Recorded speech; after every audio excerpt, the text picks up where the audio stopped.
si Betchay, mapag-alaga at matapang. Ako si Lani. Maliit, ngunit laging handa. Ako si Maya, isang katutubo at matatag. Ako si Mong, may kapansanan, ngunit mahusay na leader. Kami ang Super Peppers, ang barkadang handa sa sakuna.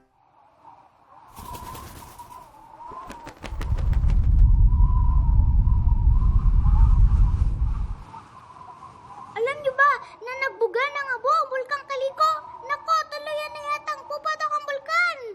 Maaaring totoo dahil nasa alert level 2 na tayo ngayon. Ihahandog ng Super Peppers, ang barkadang handa sa sakuna, ang pagputok ng bulkan 101.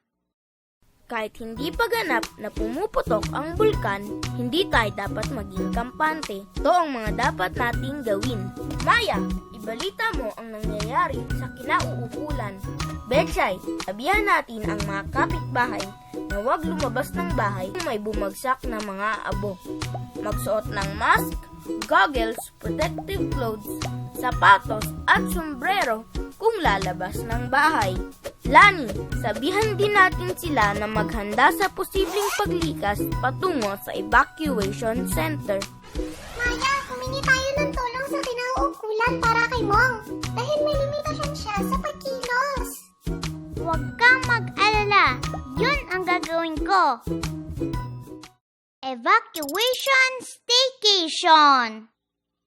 Ang Public Act No. 10821 o Children's Emergency Relief and Protection Act ay nagtitiyak na ang mga nanay, mga buntis at mga batang tulad natin ay protektado bago, habang at pagkatapos ng sakuna. Kabilang rito ang pagkakaroon ng ligtas na espasyo para sa ating mga bata sa evacuation centers.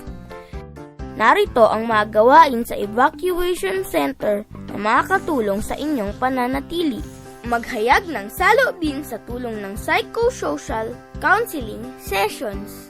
Magdrawing, magpinta at magkulay, maging malikhain sa masasayang art therapy sessions.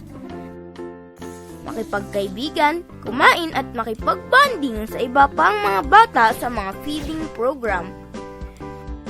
Huwag mawawalan ng pag-asa at tignan ang positibo sa mga pangyayari.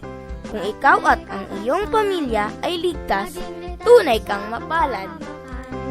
Matuto maging handa, makialam.